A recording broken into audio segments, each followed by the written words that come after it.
All right. Morning, Hank. How are you? Good morning. How's it going? Good. Appreciate you being my guest. Today's Montgomery County Water Level Show. Been a little while since we've done one, Yeah. but been busy. Everybody's been busy, so. But I'm glad to see us back on track. Yeah, me too.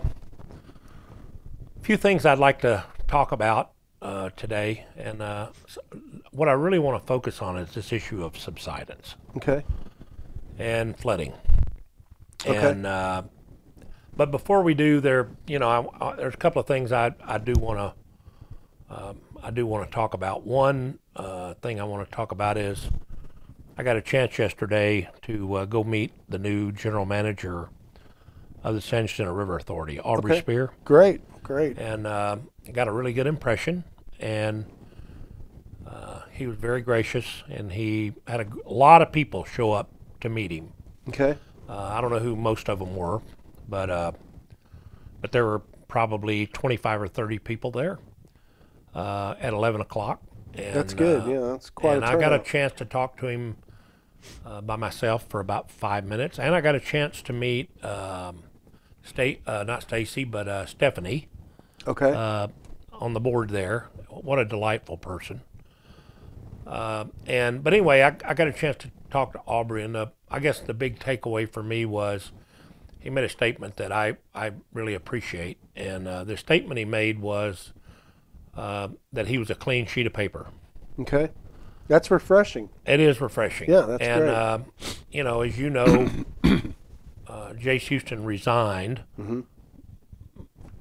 mainly because the people in the county felt like he was not a clean sheet of paper, and he wasn't very much in favor of trying to figure out what to do. And so Right. that's the reason people, and to have somebody like Aubrey come in and say right up front that he's a clean sheet of paper was a really good thing. And he also reassured me that he would love to have a dialogue and cooperate with us, find a way to cooperate. That's awesome. So Yeah. I thought it was an awesome meeting, and I felt like I needed to go over there and see him, meet him face to face. And so that was sort of the highlight of yesterday for me. But I also know that you attended the symposium, Harris Right. Galveston Harris Subsidence Galveston. District put on a Correct. water symposium, which, by the way, the Lone Star Groundwater Conservation District was a sponsor of that. And I understand you went and spent the day at that symposium. So Yeah, it was actually a really great event. yeah, So it was held at the Embassy Suites in Houston. They're near Katy. yep, Really, really nice place. Top dollar. yeah, And there were about 8 different speakers from different facets of water, which I thought was interesting. Yep. And then there were several panel discussions that were pretty good too. Well, basically, so that everybody knows, what was the goal of that symposium in your mind? I think, in my mind, I think the goal of this symposium was to talk about new technology, new processes, as well as just get a clear understanding of conservation. So the crux of it seemed to be all about conservation. Okay. And just different ways we can use water, new ways to reclaim water and things. I mean, it was really interesting. There was a lot Yeah, going on. yeah. So I thought it was pretty good. Good. Most everybody had great, colorful PowerPoint presentations, and that helped a lot. And so I took a whole bunch of pictures of that kind of stuff. Good. And I learned some things that I didn't know. Like I didn't know that a lot of the condensate from air conditioning units could be recovered or claimed and turned into potable water. I mean, good Yeah. water for irrigation and things like that. And that there were a lot of places that Now, they're mostly speaking of commercial, big commercial. yeah, it's mainly commercial, but they did talk a little bit about residential use too. How you About- could maybe pipe it to your Right. flower bed. Yeah, for instead of- irrigation purposes Yeah. instead of irrigating straight from the water supply. Right. And how much catchment you need and what kind of storage you would need and things like that. I thought it was really great. It was great. On a hot, humid summer day, I've watched people's and me when I had that kind of an air conditioner. I've watched that water run in yeah. a steady stream. Mine too. Yeah, I think Texas is notorious for that. Yeah, We're yeah. hot and humid, and that's the perfect atmosphere. And when I was a kid create mowing yards, I used to hate condensation. to mow where the condensate ran out of the eave of the house because there was always a mushy spot there. Right. Yeah. Yeah, I never really thought about that. Yeah, but all that's good water that can be used for different Yeah, yeah, yeah. purposes, and I thought it was great. Super. And they did show one building. I don't remember exactly where it was, but the entire building took their condensate and used it to flush all the toilets in the entire building. Wow. And so I thought, wow, that's great. And then that gray water even went out and was reclaimed again. Huh. So, and I think that as we move forward in life and time, we're going to have to find conjunctive use like that. Yeah. And I think that was the crux of what was going on. Well, good. Plus there was some discussion about subsidence and the effects of subsidence, but it was mainly from a coastal standpoint. Say more about that. What do you mean coastal? Well, the guy that discussed subsidence the most, he was from Galveston, and he talked about their new metering, and they have some very sophisticated metering there. And he talked about how years ago Metering on water or metering on their ground movement? No, they're metering for water. That their infrastructure had basically died out, Right. and they had some terrible storms, and a lot of stuff had gone on there, and so they needed to rebuild their infrastructure. And he discussed the ways and means by which they were able to do that, and where they obtained their funding, and all. And that was really interesting. But when he talked about coastal subsidence and the creation of wetlands and this, that, and the other, I was really interested because it made me realize that there's a big difference between coastal subsidence and inland subsidence. And the effects are dramatically different. So is it the effects that are different, or is it something about the subsidence itself that's different? I think it's just the effects are different. Okay. I think that, we experience subsidence here as well, but it doesn't provide the same effects as it does when you're 3 inches above sea level. Right. Brownwood. Yeah. Brownwood showed us the effects of coastal subsidence, which was horrifying, and that's how Harris Galveston got its start. Was basically Brownwood was one of those things where the government was trying to figure out how do we bail these guys out. They built this big fancy neighborhood, waterfront. Now it's more than waterfront, and I think they also realized that with the amount of groundwater usage that the industries were taking along the Houston Ship Channel, it was something they were going to have to deal with. So that's how they got their start. But I do think a serious discussion about subsidence includes the facts that the effects are different more inland. The more inland you go, we have different effects from it than the coastal subsidence effect. Coastal subsidence clearly is a flooding issue. Right? Absolutely. So when you 100%. drop the land, let's say you're at 10 feet above sea level, you probably are, depending on how far inland you are, you're probably susceptible to storm surge, especially at a high tide. Right. At 3 feet above sea level, you're probably in big trouble when a storm comes. And maybe even an ultra high tide, you could be in trouble. Right. So when you lose ground level, when you're 10, 15, 3 feet, whatever, there's no doubt about it. There's no doubt that subsidence, if you can find a way to curtail it, great. You shouldn't build your house there anyway, probably, but and you can, as long as you take measures, build them up, do that kind of stuff. But inland, I've yet to find anybody who could make a huge case. And when I say inland, I'm talking about 100 feet above sea level. And here in Montgomery County, most of the county, and I think the average is more than 100 feet above sea level. Yeah, we're about 143 on the average. So at 143 feet above sea level, it would take a tsunami that we've never seen before, and hopefully we'll never see to get our feet wet here. So So the subsidence, although I believe it could lead to some inland flooding from rains and stuff, because it's possible that you could take enough groundwater out of a small area to in a shallow aquifer that compacts to make a bowl. Sure. But there are hot spots. But 143 feet above sea level, if you find a way to drain that bowl, it'll never flood, because that water's trying to get to the ocean, and it's trying to get there quick. So the real problem is the flooding part of it. So I do agree and we have subsidence up here in Montgomery County that we believe comes from the Chico and the Evangeline aquifer, especially the upper Evangeline. But even if you have 3 feet of subsidence up here in this part of the country, the water, the real problem still is drainage. It's not that the subsidence itself is a problem. Right. Yeah, and drainage has always been an issue. We're flat here. You know, I mean, it's not like we're mountainous and we have a direct route down to the ocean. We're pretty flat. It takes a while for that water to figure its way down. So the more we construct and the more dams, so to speak, we build. And the more rooftops. Yeah, the more rooftops, the worse it can get. Yeah. But correct me if I'm wrong, but subsidence is finite. I mean, once those clays compact to a certain degree, pretty much, they're done. They're done. Yeah, and we may already be there. We could be. In this area, there's only a certain amount of subsidence that will probably occur. Period. So the water doesn't move through the ground very fast. Right. Right. So there's a finite amount of water for a finite number of dollars that you can take out of the ground.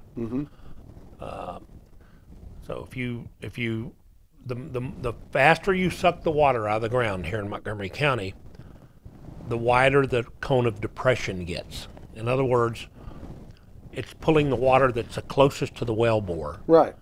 And the further away from the well bore you get, the longer it takes the water to get there. So what happens is you get a cone of depression, and if you want more, if that well needs to pump more, you've either got to screen it deeper, or put enough horsepower on it that it actually creates the cone of depression even bigger. Right. So it forces the water, helps force the water forward, but it's still the aquifer is still full. We have not found a place where they've sucked so much water that they've dewatered, i.e. dewatered the aquifer. Okay, it's just a matter of whether how fast can the water get into the well bore. Right. That's our issue here. And, I was talking to a hydrogeologist the other day, because this is fascinating to me, this subsidence issue.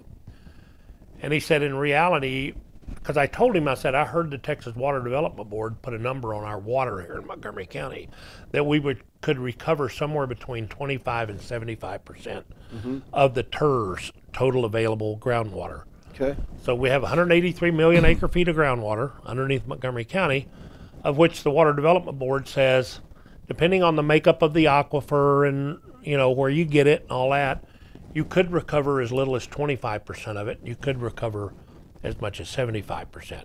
I've heard other people say, nah, you can't recover 25%.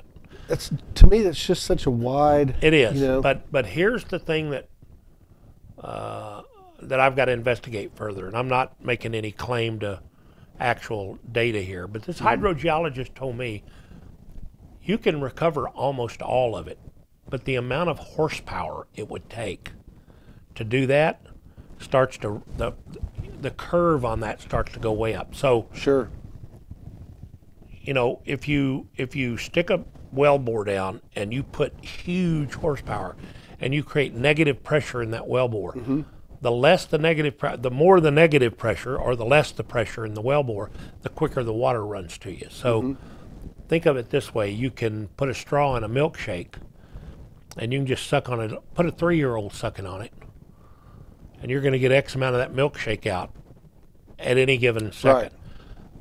I know a guy that can suck that milkshake out and collapse that cup probably, right? So it's a matter of how much suction can you put on there as to how much water you're going to be able to get out of the aquifer. And the things we don't know is if the compaction hadn't already occurred, do you increase the compaction by doing that?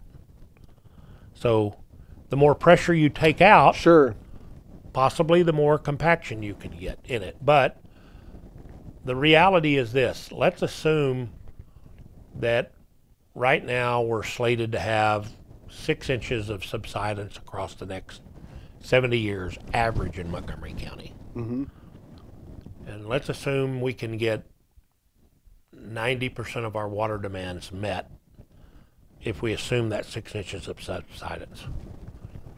But let's assume also that the population grows faster than we think it is, and we're going to need 40% more water than we think we're going to need. So let's assume we take that water out of the aquifer. How much more subsidence does that cause? And is that subsidence going to create damage that is greater than the cost of trying to do something different with the water? Right. And that's the answer to the equation. Wow. Yeah, So- that's a big equation with a lot of variables. It is, but it can be answered, and that's one of the reasons that I know Lone Star is doing the coring samples and wanting an extensometer. Is right now, there are people who are all for, let's go ahead and convert Montgomery County to surface water. We already know the cost of that. The cost of that is immense. Sure. So And nobody has not only the direct cost, but abstract indirect cost. costs. Yeah. So, and here's the other thing: in a drought, surface water is your least dependable. Right. But so let's assume that we know that cost. We do. We know that cost. We know about what it would cost to do that. Nobody has done the study yet. There was one almost done, but the old Lone Star board, I know for a fact, shut that study down. Why? Okay. We could only guess why they shut that study down. But what is the cost to deepen these wells if we need to rescreen them and re-horsepower them? And till we have that cost, we don't know what's the right strategy to go with. And I Right. believe that there's also this notion that a lot of people are trying to put forth, that subsidence causes flooding at 143 feet above sea level. And I haven't heard that case made yet either. So those are the two cases that need to be made: is what's the cost to increase the groundwater pumping from a capital cost, new Sure, wells, new right. whatever, and what's the cost and damage from subsidence. And we don't. So people just want us to go willy-nilly and forget about studying those two things before we Right. start making decisions. So I think in this county there's got to be some real science done before. Yeah, there has to be. Yeah, we Yeah. have to know where we're at. Did they speak about subsidence and flooding and any of They that? really didn't go into subsidence and flooding All too right. much, other than the coastal effects. So everything else was more about conjunctive use of water Yeah. and different methods by which to obtain water. Yeah. Even getting it from the air, which I thought was fascinating. Well, that's what you do with your air conditioner. You Yeah. get it from the air. Yeah. So I mean, it was pretty good. It Yeah. was actually a pretty good form. Most of the water we get is from the air, to be honest about it. But there were a few things that I thought were maybe either incorrect or not based upon Oh, yeah? evidence. Yeah, someone had made the statement, I didn't get his name, that once you take the water out of an aquifer, it's gone forever. The water's gone forever? Water's gone forever. Not true. And that recharge didn't really exist because of the way that rivers, and I think what he was stating was that a river had to exceed its banks in order to recharge the aquifer. And that doesn't happen enough for us to actually say that or actually account for that. So in I will recharge. agree that the more it exceeds its banks, the more recharge, because you cover more area. Absolutely. I But mean, usually yeah. when a river's exceeding its banks, the ground's already soaked from the rain. So I don't think you're getting much actual recharge that Right. way.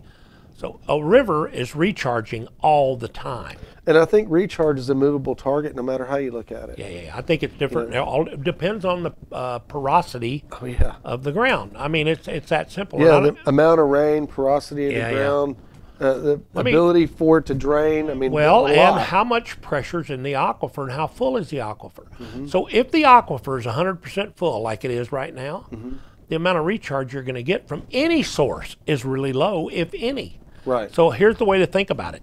Fill a bathtub up with water, and then get you a gallon jug and put that next gallon in that bathtub. Where does that water go? It's going to overflow. Goes over the edge. Yeah. So unless we're taking water out of the aquifer, we're not going to have recharge. In other words, the way you enhance recharge, both horizontally and vertically, is by taking water out of the aquifer. the less water that's in the aquifer, the more recharge you're going to get. It's just like a dry sponge will soak up a lot more water than a wet sponge Right. will. It's that simple. Yeah. And that makes so sense. if people believe that when you take the water out of the aquifer, you can never replenish it, that's a problem. Because that's false. That's like saying, my grandmother used to tell me, don't ever eat fish and drink milk. I've heard that. Anybody in the South's heard it. I wonder why. Well, though. I don't know why they said it, but it's Yeah. not true.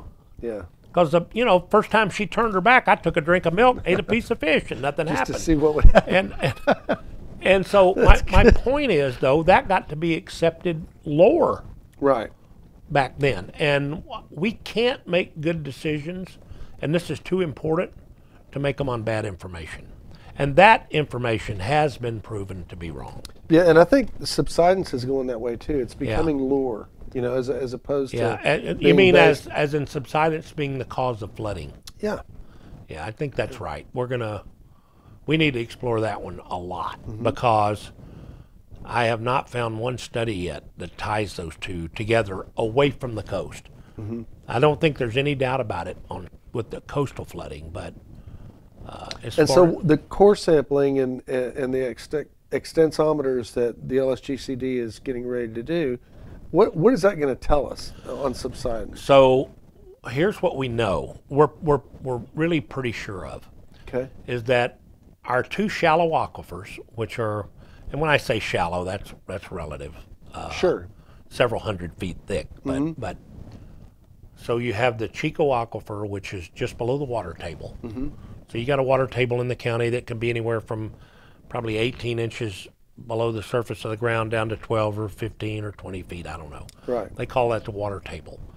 And then below that you have the aquifer itself, the Chico aquifer. So the water table one of these days will be another aquifer if we continue to build up, right? So what we know is the Evangeline and the Chico aquifers are fairly young in archaeological time. So I've heard numbers between 3 and 4 million years old. Okay. Right? Now, what that means is they haven't, in archaeological time, they haven't had a lot of time to settle. They don't have as much overburden on them, so they're shallower. There's not as much weight. Not as much weight. And below them, you have the Burkeville overlay, which was a very dense clay layer to start with.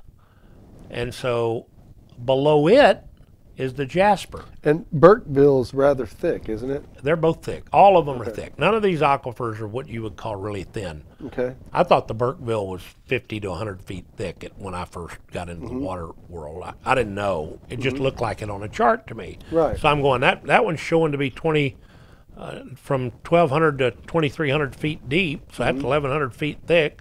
This Burkeville looks narrow compared, but the Burkeville is several hundred feet thick. Okay. But it is a confining aquifer. In other words, it's pretty impervious. Water does not move through it hardly at all. Getting water out of the Burkeville overlay would be like trying to get water out of a rock almost. Gotcha.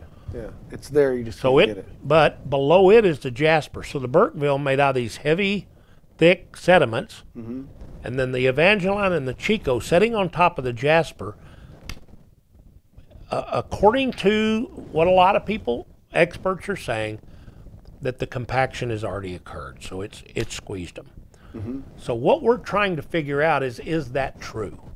Has the jasper already compacted? Because the jasper is 30 million years old. Okay. So it's had the Evangeline and the Chico and the Burkeville overlay sitting on top of it for all these years, and it itself has settled. Is settling all of them are settling all the time. So some subsidence, if you just measure it by using a PAM site or satellite imaging or GPS, you're going to get some of the natural settling that would occur no matter whether you're taking 1 gallon of water out of it or not. Right. And if you look at the amount of ground movement there is, for instance, in upper Montgomery County, A lot. Yeah. it's tiny.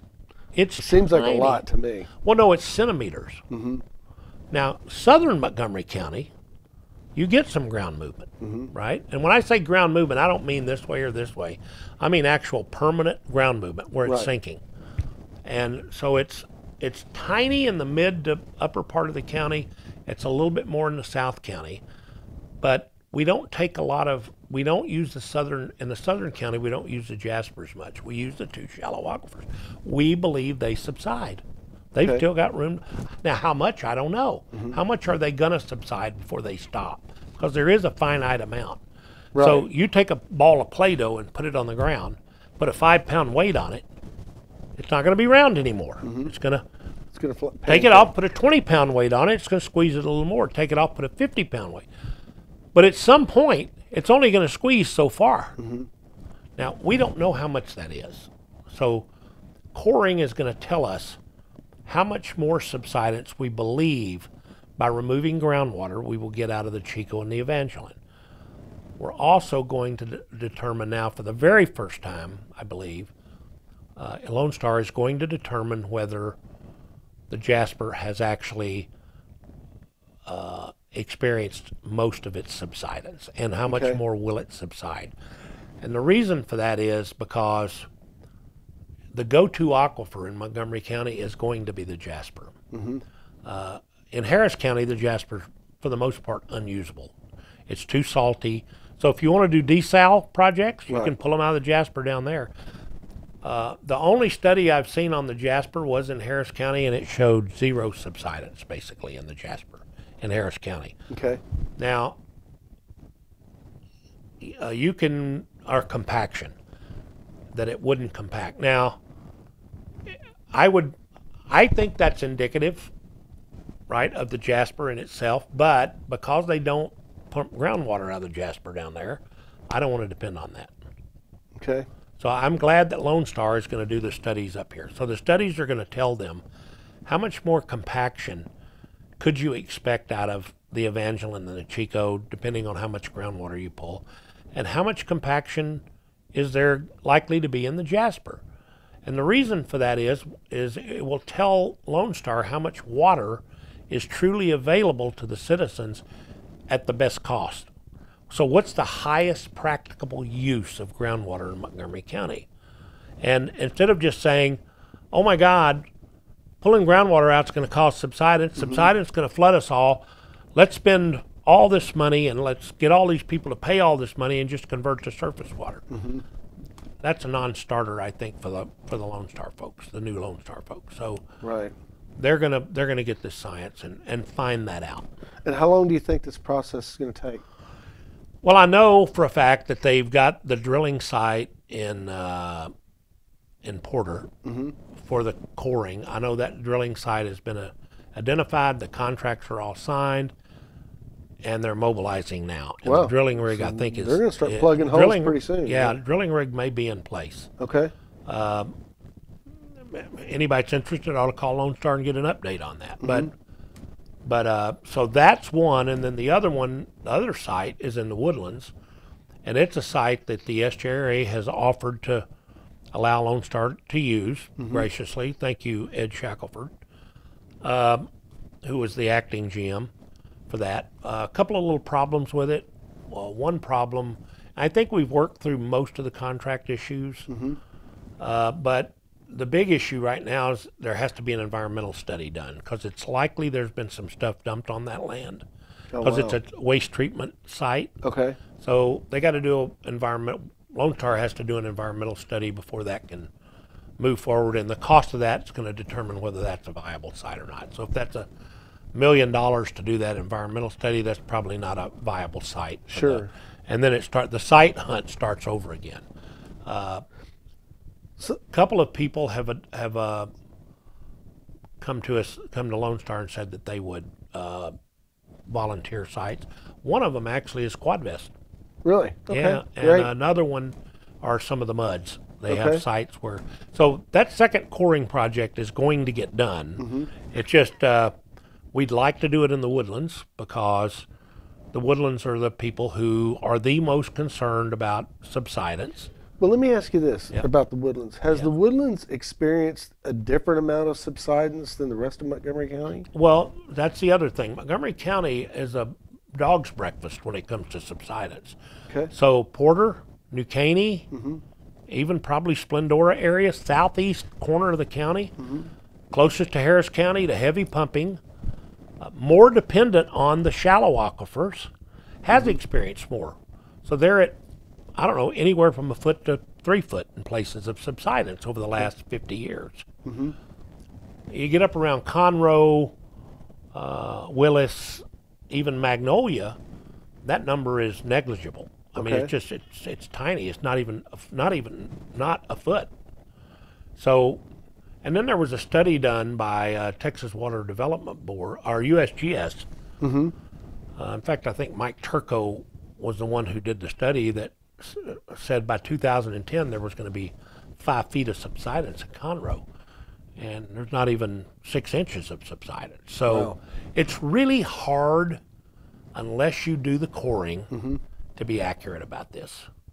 So if all you're going to do is modeling, you don't have anything to go on. Right. And right now, if you look at the Gulf 2023 model, which is the model the Texas Water Development Board, I believe, wants Lone Star to use, and the GMA 14 area to use for planning, takes compaction data 40 miles south of Montgomery County, from the Chico and the Evangeline, extrapolates it to the Jasper, and then extrapolates it to the subsidence that'll occur up here. And that's just, to me, that's voodoo. And well, it's got to be. I would think geologically that you're looking at two completely different pictures. Well, but so that's where political agendas and all that, I believe, come into play. And I think Lone Star is not going to play the political agenda game. They're going to get facts here. So, to your point, to your question, I guess a long way around is those coring samples are going to give us a really good predictive idea of. It's going to show us what has happened, and it's going to tell us what's likely to happen, because those coring samples will go to a lab where they will compress. They will see how much compression. Right. They'll take water out of them and see what happens with a certain amount of weight on them and stuff like that. So they're going to get a really good idea of what characteristics these aquifers in the Chico, Evangeline, and all of them are going to do going forward. And so that's awesome. Yeah.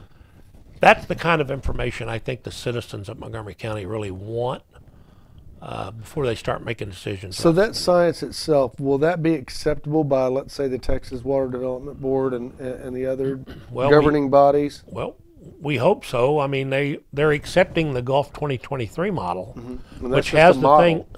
Right. Yeah, which doesn't have any science. So I would think that the Texas Water Development Board, if they, if they're true to their mission, really want the science. They want science. This water stuff is not something to play with. Yeah, and it's smart. And the thing that may happen is they may abandon modeling altogether and just start going with coring. That'd be the way to go. Coring's super expensive. So I think, it started out, Lone Star thought that they could do an extensometer and the coring for about $1 million per hole. And I think they've come to the conclusion now that coring with an extensometer is probably going to be north of $3 million per hole. Okay. So it is super expensive. So unless somebody with the funding, and TWDB has the funding, decides that's the direction they're going to go, it's going to be really hard, because Lone Star has a budget of a little less than $3 million a year. Right. To run the district and to do the science. So yeah. Lone Star's worked, I know, extremely hard to cut cost and to get enough money built up to do 2 of these. But it's taken 5 years. Sure. To get there. Yeah. So it's an expensive proposition to do. And thank you, Porter Sud, for donating the piece of property. Absolutely. For us to do it on, because if you had to add that cost, have to go buy a piece of property, you probably crank another $1 million onto it. Right. And thank you to the SJRA for donating that piece. We hope that the environmental study, we can find a way to do that reasonably enough to make that a reasonable site too, because we really do feel like the south and eastern part of the county, which have proven subsidence issues, where the Jasper will be usable, if we could prove that there's not going to be subsidence in a jasper, whether you want to believe subsidence causes flooding or not, doesn't matter. There's a faction that believes it does. They've been convinced of it. And so, well, that's been the narrative for years. Yeah. So if we can prove that it doesn't, then we allay that argument, and then those people get to use much more reasonable cost water. Okay. I'd like to talk about monuments just a little bit, because I know that monuments are a big thing now. Yeah. So besides modeling, how are monuments used to gauge subsidence? So here's and why isn't that information as good as coring? Right. So monuments or PAM sites or whatever you want to call them, what they're doing is they're measuring only the movement of the top of the ground itself. Okay. So that's a satellite GPS type thing. Yep. Or so you got a PAM site that's in the ground several feet to stabilize it. Okay. Right. And that PAM site is sending a signal to a satellite, and as that PAM site lowers, that satellite GPS data shows that the ground's sinking. Okay. Right. So remember what I said when I told you that there's a certain amount of sinkage irrespective of whether you take any water, just natural settling? I agree. The earth is alive. The earth's alive, and you get in a drought, you really get shrinkage in the top layer. So it does tell us the ground is moving. So you have to assume in the southern part of the county where those monuments, as a lot of people refer to them, have moved as much as a couple of feet in the last 50 years, you've got to assume that's possibly more than just natural settling. Now, did oil and gas cause some of that? Was it all groundwater? Are those monuments setting on a fault line that could have? Yeah. Look, you don't know any of that really, and the reason you don't know it is because you don't know which layer is settling or compacting. Or if it's just that top layer. Well, that's what I mean. So below the surface of the ground, you have no idea. So coring is going to tell you whether that ground will or won't compact when you remove the buoyancy of the groundwater. So you're going all the way down through the aquifers? All the way down to the top of the jasper. Okay. Okay. Or the top of the top of the jasper. And that's going to tell us whether we're going to go through the jasper for the cores. Okay. Extensometer will set on top of the jasper. Okay. So we go all the way through it. We get all these cores from all these different levels, take them to the lab, independent lab. The independent lab says, this is how much this core sample at this spot in the aquifer will compact if you remove X percentage of the groundwater out of it. Same as if you were having a well put in. Right. So if in the jasper they suck groundwater out of that core sample with weight on it, and that core sample doesn't move much, then we know the jasper's not the culprit when it comes. So let's go up to the Evangeline, and they suck the water out of it, the core sample, with the weight on it or the pressure on it, whichever you want to call it, and it moves quite a bit. Then we know, that aquifer is still capable of a significant or some amount of subsidence, and they can tell us basically how much. Right. So this gives us, instead of modeling, this gives us actual data. I love it. Yeah. And so. And then the difference then is that the monuments detect movement, but don't tell you why or how. Or where. Right. Or where. Which layer. So if the if the coring tells us, look, the jasper, if you take X amount of groundwater, the Evangeline, out of the Evangeline over the next 40 years, you're going to get 4 feet of subsidence. Well, then the citizens are going to have to determine, is 4 feet of subsidence okay at 143 feet over the next 50 years? Or is it not okay? And if they say it's not okay and they're willing to spend the money to either reclaim water or desalinate or go to surface water, we have no dog in the fight of where they want to get their water. Right. We just want them to make that on economical choices. It all gets down to economics, period. Yeah, absolutely. Whether the economics is from flooding or the economics is from the cost of surface water, or the economics is a savings on groundwater based against those. It doesn't matter. It all gets down to economics. Right. How much damage, building damage. So let's assume we got 4 extra feet of subsidence right here in Splendora over the next 50 years. Would you be able to even tell that? Would house slabs break? And generally, subsidence is not the cause of breaking slabs and that kind of stuff, because the ground moves. The whole area. The whole area moves. It doesn't move just under your. Now, could subsidence trigger a ground fault to move some? Could. Yeah, I would think It so. could. So, but the fault isn't the subsidence. The fault was building on a fault. So if you build your house across a fault line, Right. there's nothing you can do. It's going to move anyway. And so people want to blame their builder building. They want to blame it on subsidence, or they want to blame it on the fault, but they ought to be blaming it on the builder or the developer for building on a fault line. But so the question really becomes one of what's the trade-off in economics? And you can't answer that question with models. Right. You can answer it with real data. And so this science is also going to change the way we look at DFCs and things like that as well, right? Well, it changes the DFC, Yeah, I would think so. right? So right now, when Lone Star does a DFC or the GMA 14, they're using models because they don't have the data Right. up here. The only people that have data are Harris Galveston. And they're not a groundwater district. They're a subsidence. They're trying to stop. They know they have coastal flooding. Now, there's a big fight going on also about how much conversion needs to happen in the northern part of Harris County, which is significantly higher. But I don't want to get into that fight. But the fact is that models are being used to try to determine this stuff.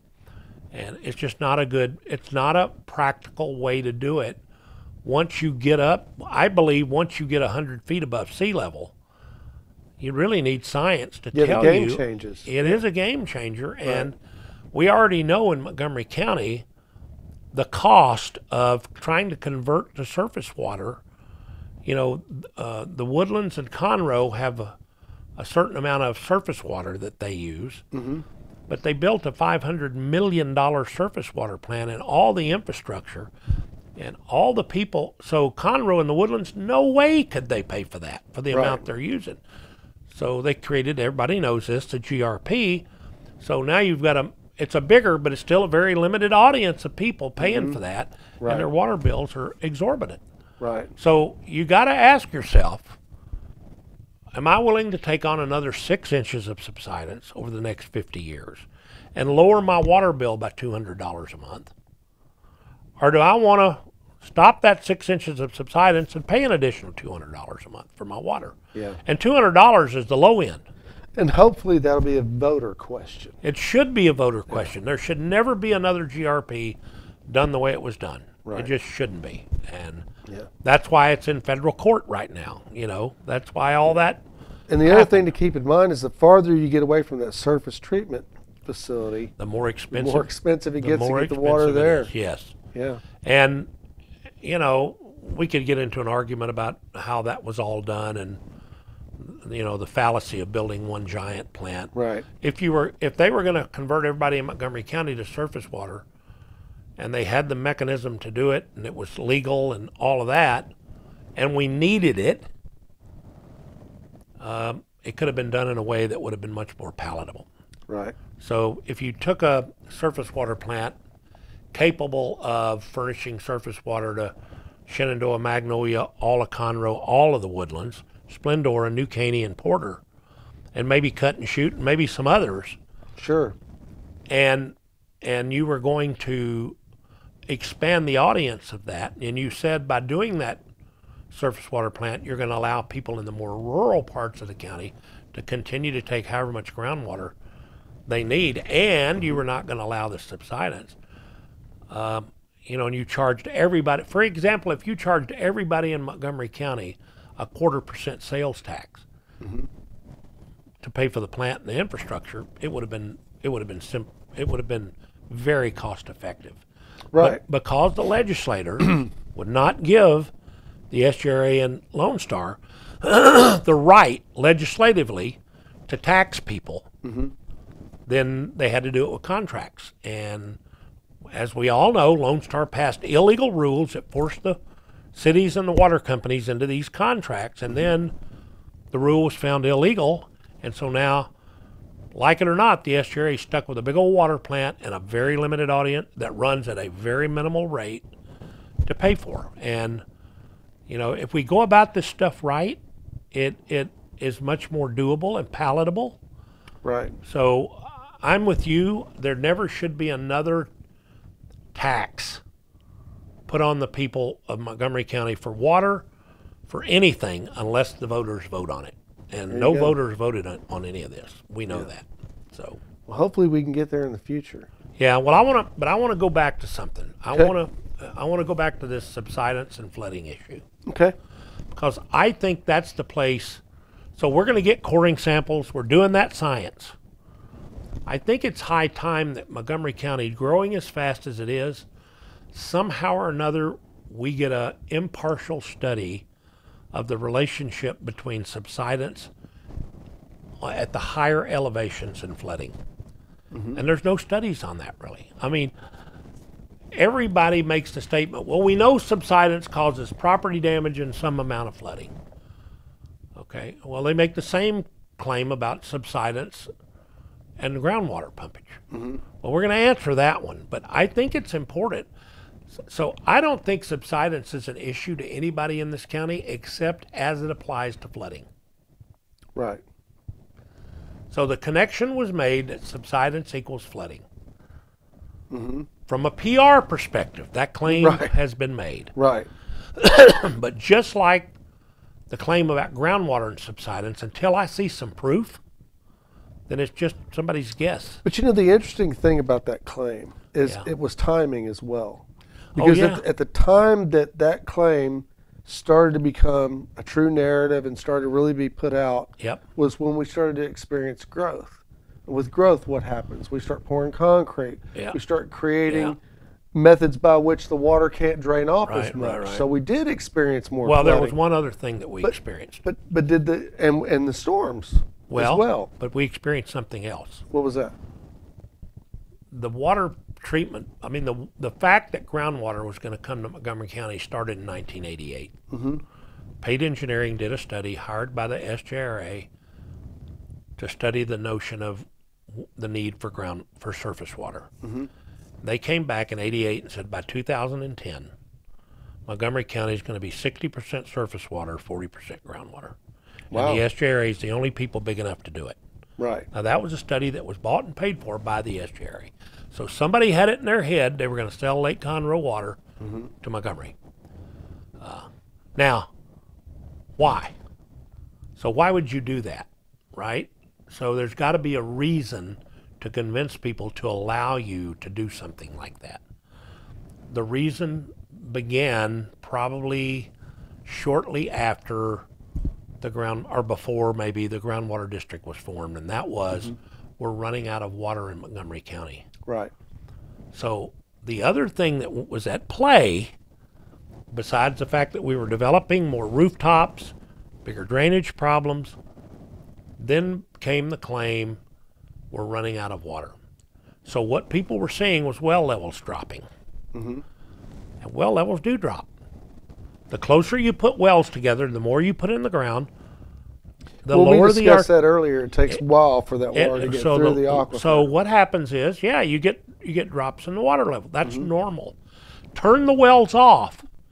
To the argument that we're running out of water, turn the wells off, the water level comes back up. We're not running out of water.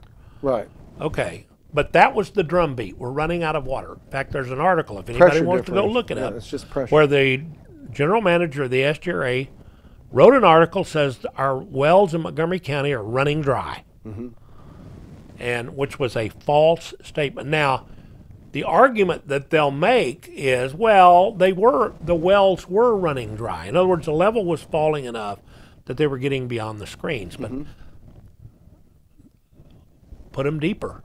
It's just a fact. Still cheaper than building a surface water plant. So you had growing development, a drumbeat that we're running out of water in order to create a customer base and a motivation to limit groundwater pumping. And then you had the storms. Harvey. You had Ike before that. You had Imelda. And in those situations, everything becomes the 500-year floodplain. That's right. Right. So houses that aren't supposed to flood are going to flood. And before we had all these drainage issues, before Montgomery County got concrete, became more and more concreted, San Jacinto River could drain all this stuff off pretty well. You still had some of those floods that were massive. Yeah, the flood of '94 was massive. It was massive, but and so no amount of drainage under the current conditions can take care of those kinds of events. If you're going to start taking care of those kinds of events, there's going to have to be some channeling. There's going to have to be some expansion of these waterways, and they're going to have to be cleaned out. They can't remain silted up and snagged up and doing this and get rid of that water. It's just not. And the more concrete you pour and the more rooftops you put on, the faster the water you pull out. And so not only are you not soaking in the water because it's covered with concrete and rooftops, but now it moves twice as fast. Right. So where there is a low area, the water gets to that low area much faster. But there are bottlenecks. A lot of them. Yeah. There's a lot of them. And so you get a low area, and downstream of it, you get a bottleneck. So here's my advice to people. Given the way flooding is being considered and dealt with in Montgomery County, before you buy anything, real estate-wise, anything, chicken pen, vacant lot, mobile home lot, $1.5 million home, I don't care. Look on Google Earth. Sure. And look at the contours. Get you a contour map and assure that your house is not going to sit in a low spot. Right. So if you buy a house and it's sitting on a lot that's at 163 feet above sea level, you could say to yourself, I'm good. But if the land around you is at 210 feet, you better beware. Right. So if there's not a way for that 163-foot area to drain to a 150-foot area freely, you got problems. you're going to become a swimming pool. Yeah. It's that simple. You know, and they were discussing, I watched this last night, they were discussing climate change and how we're going to be experiencing more and more and more of these events. Yeah. So they're coming, you know. And I just don't think that, and it's neat though, I can understand how this argument came about, and it's a good one, because it's easy to point to subsidence and say, well, we wouldn't be in this position if it weren't for subsidence. But really, you take subsidence out of the equation and leave everything else there, what happens? You still have the same amount of flood. You're going to flood the same amount. Subsidence is not the issue. Big bad wolf. So here's what I want the citizens that are watching this show to hear. The amount of money that it's going to take to stop subsidence, instead of taking that money and putting it toward stopping flooding, is the big ruse on the citizens of this county. To be distracted and told that if you convert everybody to surface water and you spend these hundreds of millions of dollars to do this, you're going to solve flooding, they're being lied to. Right. Those hundreds of millions of dollars could put projects together that I'm not going to guarantee anybody we can stop the flooding when a Harvey comes. I don't think we can. So my advice is build high. But at the other hand, let's do what we can to reduce that. So let's, instead of having to live above the 500-year floodplain in these rains, if we had the right kind of drainage plan put together and the county got eye behind making sure that this stuff was done correctly, and the SJRA cleaned the water beds and did the things they were supposed to do. Dethatching and such. All of a sudden now, Harvey would have been a 200-year, not a 500-year, or whatever. So we can reduce the number of flooded properties dramatically with those same dollars that will not reduce flooding at all if we spend them in these events. I agree. And that's the to me, that's the shame. That's the reason that we're on here talking about it. One of the reasons is we really need to be better at putting the medicine where the pain is instead of listening to hype. And I realize when you get a political agenda going, it's hard to stop it. Right. But the citizens, there's a lot of dollars behind it. It is, but the citizens of this county need to know that there are some factual issues about this. One, stopping subsidence in Montgomery County is not going to significantly impact flooding at all in Montgomery County. Right. Not taking care of the drainage in Montgomery County and continuing to develop in ways that don't take into account these drainage issues.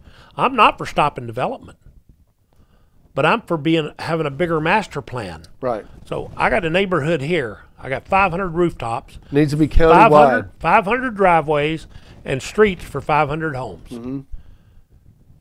And it drains off. They don't have a problem at all. Next developer comes in and puts a neighborhood on this side of the road, downstream. They concrete 500 lots, put on the rooftops, and all of a sudden, this water running into that neighborhood or into the drainage for that neighborhood, and that neighborhood now, it can't handle it. Right. Right? So there's not a master plan. There's not a plan looking at the county and saying, Mr. Developer, we're happy for you to develop here. But if you're going to develop here, here's what's got to be done. Here's what's got to be considered. And if it were me, that's where I'd want to put the money. That's where the money needs to go. Yeah, because we don't have money for both. Right. The citizens are just going to be tapped out. It makes no sense. Yeah. And so if we spent that money, put the medicine where the pain is, I think we could do some good. I think we're going to have flooding in low places anyway. I don't think there's any way to completely do away with it. But by the same token, the difference between the water coming in your house and coming up to the middle of your front yard is a huge difference. Absolutely. And we can do something. We can make that difference with drainage. We're not going to make that difference with subsidence, because your house, whether you like it or not, if it goes down, all of it, street, the house across the street, everybody lowers 6 inches. Right. That water is still going to be where it was. Exactly. Unless your house independently, one little 100 by 50 foot sinks independently of everybody else, then you got real problems. A fault could cause that. Bad dirt work where they poured your slab could do that. And that happens more often than It not. does, Yeah. but that's not subsidence the way we see subsidence. Right. So I want to get the aquifer. I'm really behind Lone Star big time getting this coring work done and understanding how much groundwater can be taken out without subsidence. We're going to answer that question. I would have rather even spent that money on drainage, but Sure. it doesn't matter. The argument's out there and we got to settle it. But going forward, I would like for the citizens of this county to think a little bit more about the root, because it's flooding that everybody's worried about. Correct. Let's think about what's the root causes of flooding. And subsidence really isn't one of them unless you're on the coast, and then it is. Big difference between us and the coast, though. Right. I don't know about you. I can't hear the waves crashing in Galveston I can't either. from where I live. Yeah. So we really have to get at what's the problem now. And I'm hoping that through this discussion and through these other symposiums, we'll eventually get to the point where we have a real conversation about subsidence. Yes. And quit with the narrative and say, okay, look, it Yes. exists. Yes. These are the effects of it. They're not as drastic as we thought. And you know, I'm a bit actually optimistic.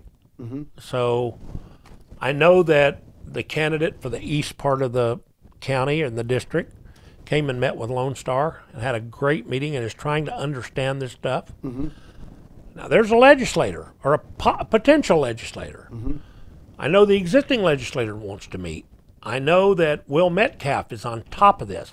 Will's been a great champion of finding out the truth. Brendan Creighton, another big champion of trying to find out the truth on this water issue.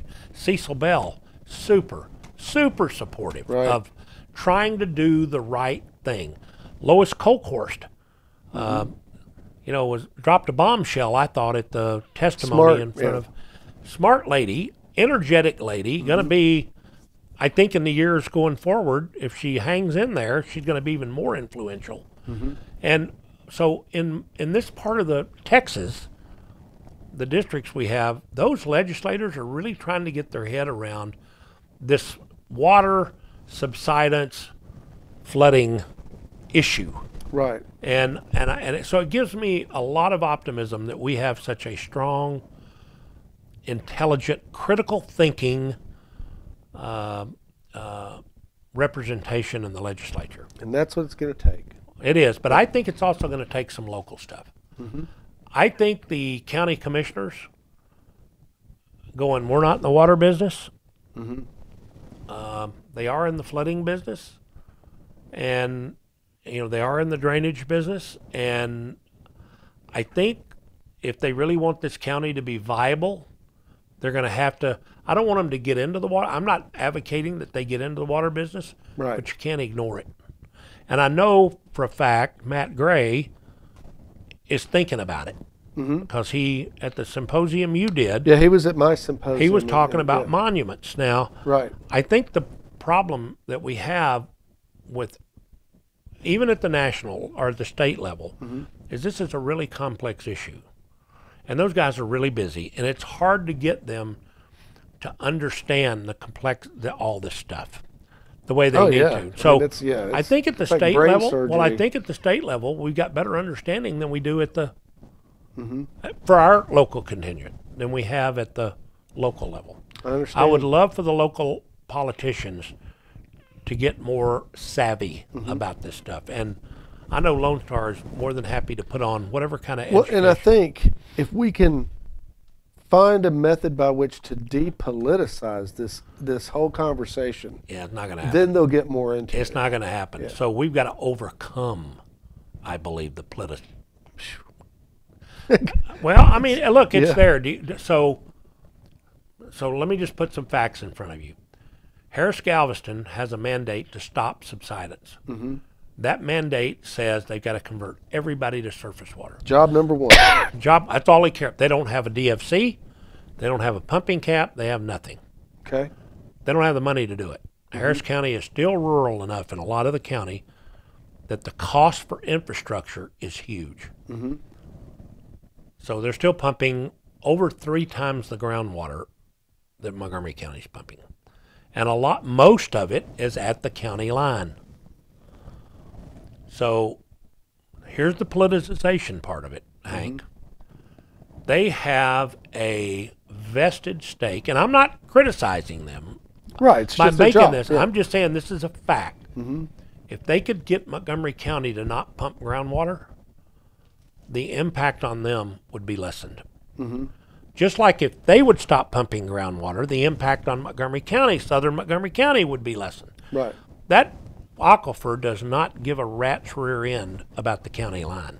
Right. And so them pumping water out of the aquifer at the rate they're pumping it in the northern part of the county is affecting subsidence here. Our pumping water in Montgomery County also affects, I believe, northern Harris County. Sure. I'm not going to be a Yeah, because the dogmatic. aquifers are huge, and they cover a lot of ground. Exactly. So Harris County, with every fiber in their existence, is going to fight Montgomery County to get them to cut back. San Jacinto River Authority stuck with a big old plant and no customers, no way to force people into surface water. They're supporting Harris Galveston and any other faction who wants to cut back the groundwater. So SJRA is going to beat that subsidence drum. Right. They're trying to make groundwater secondary as opposed to primary. Exactly. Yeah. So there are counties where you have coastal flooding, shallow aquifers. So anywhere you've got coastal, you're close to the coast, your aquifer is going to be shallower. They don't have the option in Harris County of going into the Jasper unless they do desal. So they're stuck. They have to do surface water to some degree. Sure. Now, the northern part of the county, do they? They're still, I think there's a hell of an argument about whether that's true or not. I don't know that it is, but I don't think that's been solved at all. So is flooding a problem in northern Harris County because of subsidence, i.e. related to groundwater pumping? I think that's a big stretch. Yeah, But well, it would have to be. but Yeah. so I'm not going to dabble it, but I'm just telling you the political forces that are aligned. Now, so SJRA's got a $500 million invested in a water plant and the M&O to run that for the next 40 years and the interest on the $500 million, and so they got a big nut to crack. Sure. Yeah. And they have a captive audience. They can't grow the audience. So the GRP system is stopped in its tracks. So what it is what it is. So they're not going to make it more efficient. You got the Texas Water Development Board, who is holding most of those bonds. They would love to find a way for the SJRA to be more able to repay those bonds, i.e., Right. can the Texas Water Development Board find a way to make it harder to pump more groundwater in Montgomery County? And they're actively pursuing Sure. that strategy. So you've got the three biggest gorillas. You got the city of Houston, depending on Harris Galveston, and Harris Galveston. The SJRA, the river authority, that has a budget, I don't Astronomical know. budget. Yeah, they're huge. Yeah, 100 times bigger than Lone Right. Star's. Right. And you got the Texas Water Development Board, which is a government agency that controls billions in bonds and has is a legislative, executive branch controlled and is on the hook for a lot of these bonds. So you've got those three factions allied against groundwater. It's just a fact. I'm not. Yeah, I mean that's. Yeah, It's that's just, the and way so it- the trick is not to allow this problem to be a political problem. Let it be a science problem. And Lone Star, I know, is committed to that it being a science problem. But, if they get enough legislators or they get enough whatever, they could make science irrelevant. We've already seen that happen. Wow. Yeah. So it's important for us to get the word out, to continue to educate people. I know for a fact that Lone Star has hired a new education person, and they're going whole hog to start the education process. I know they've hired Hank Vatt to help with getting the word out, right? They got a new general manager who is on fire to make sure science is used Oh yeah. and the truth be told. She's great. Got great hydrogeologists. So there's instead of being a willow in the wind, Lone Star now, I believe, is going to be a monument for truth Good. made out of cement. And, it's going to be what it's going to be. If Lone Star, I know, I've talked to them, all the board members, at one time or another. We all ran for office mostly together. Not one person on Lone Star, if in fact there was the science that said we ought to go to surface water, more surface water, higher conversion rate, would be against it. Right. Not one. Right. But they're not going to do it for political means. And so it's a different day. And all that I think the people of the county expect is the truth. Right. That's what I think they really want, is that what's the truth? If the truth isn't fun, I'd rather have the truth than be lied to. Well, I want the truth, and I want the ability to make the decision. Yes, too. yes. I don't want the decision made for me. As a voter, I want the information, and I want to be able to vote on it. And I would tell you that 99.99% of citizens feel the same way you do. I hope There so. is that small segment who have a political or financial agenda, who Right. don't care about the truth, and they tend to be the loudest. They tend to be the best funded. But the citizens of this county really do want the right thing. Sure. I agree. This is a great county to live in. The best county, and I'm living here by choice. I could live Me anywhere too. I want to live. Yeah.